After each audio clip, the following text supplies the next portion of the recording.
Hey guys, in this video, Courtney and I are going to be getting the log garden ready for planting this year. And right here you're seeing me till. Now I know this is really controversial, I fully understand that, but I am doing what I can with the space that I am working with. The long-term goal is not to have to till this every year, but I am working against so much grass in this space. This was just a field and was a lawn 2 years ago. So as you can see, if you look really closely, you can see kind of the hue of green starting where Courtney is walking right now. And so I'm working on getting that up before it gets too established. In years past, I've made the mistake in not tilling soon enough because I was really hesitant to do that because I want it to be a no-till space. But it then just took over to the point where there was no hope of me gaining it back. So now my tiller broke.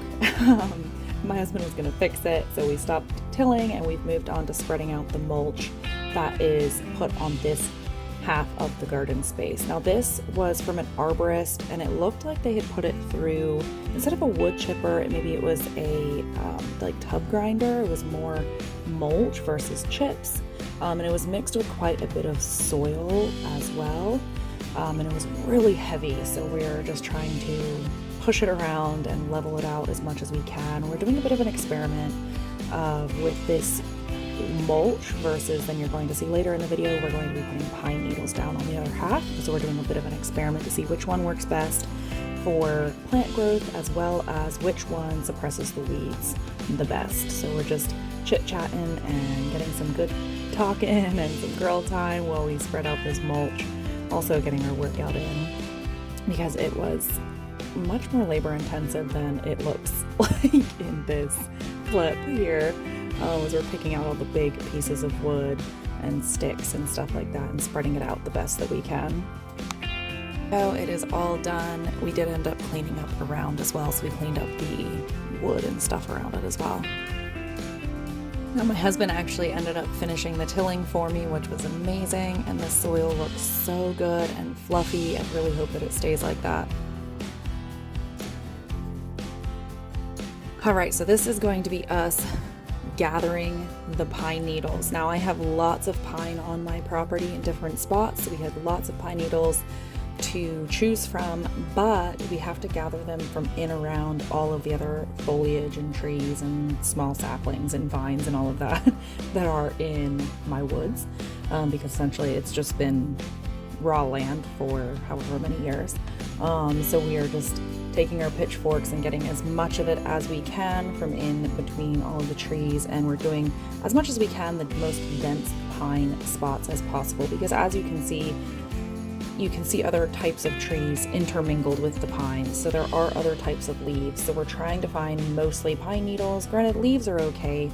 You do have to be careful about what leaves you do collect, because some leaves will actually make the soil uninhabitable for some plants.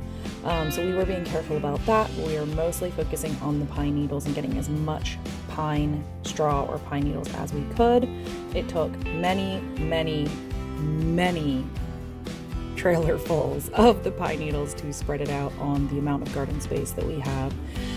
So lesson learned, but now we know all of the good spots to go that are easiest to access. And we actually ended up switching from this small four-wheeler trailer to a big trailer that's supposed to be pulled behind a car, and it made it so that we could get quite a bit more in one load because we were spending so much time toting back and forth. So that made a big difference, and here we're going to go ahead and spread it out to see how much more we need. It turned out we needed quite a bit more. So this was so satisfying to see though, because this pile was, oh man, like so many trailerfuls of pine needles. So it was really nice to get this spread out and see the labor of love kind of take shape more and more. I was very, very overwhelmed by this project. Getting this garden prepared was quite an overwhelming feat for me. With the chronic illnesses that I have, it just seemed like such a big project, but it made it so much more enjoyable having a friend come and help with it, and somebody else who just loves and enjoys the process as much as I do.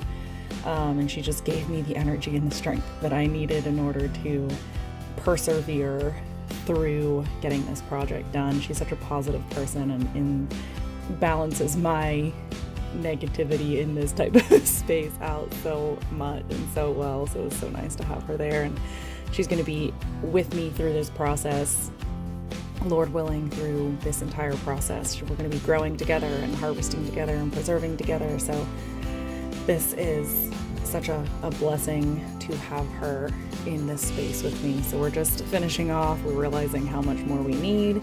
We're kind of coming up with a plan. Now she had to go, so I went and got another, I think this was a different day. Yeah, so day 5. I went ahead and got another load. Actually, I think I'm spreading out the load that we got on this big trailer because we didn't have time to spread it out. So then the pollen is just nuts around here these days, which is pretty typical for this time of the year. So you can see it. I got this trailer and I put a tarp on it, and then I load the tarp and then pull it off, or attempt to pull it off, as you can see me struggling pulling the whole four-wheeler out of the trailer. The four-wheeler was in neutral, so I went and switched it to not being in neutral, but I still pulled it.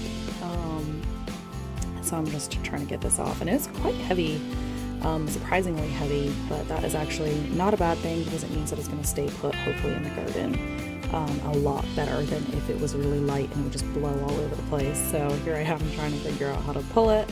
I felt quite strong here because I got it done, not necessarily strong because it was light.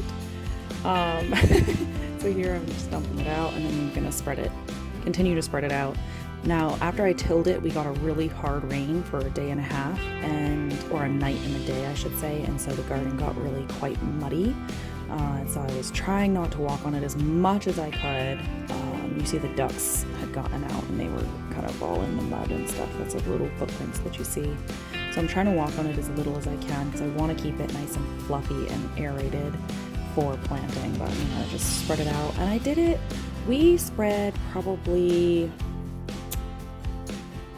a good 4 to 6 inches of depth. So you see here, another day, I'm still spreading. I went and got more, and I think this was the last day that I think this load finished off the project, which was really, really nice. But I'm doing about 6 inches, and then it got rained on, and so it has now probably compacted to be maybe 4 inches of pine needles.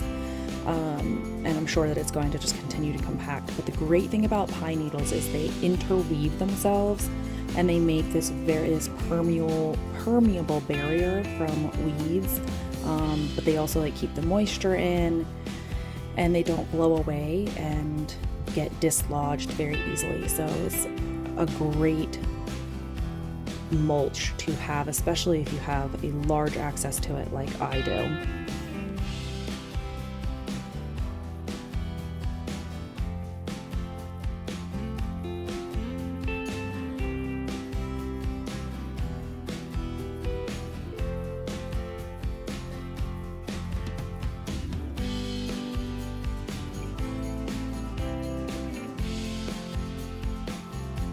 Okay, so here we are, finally, day 7. We've done the mulch, and now I'm putting in the trellises. My husband comes and helps me because he's amazing. We are putting up the trellises for all of the things like tomatoes and all of the things that I want to put on these trellises, as well as I want to create a living wall. I just described that in another video, I think the last video, where I'm garden planning. I want this to kind of look like a living wall, and it's like a backdrop of the rest of the garden.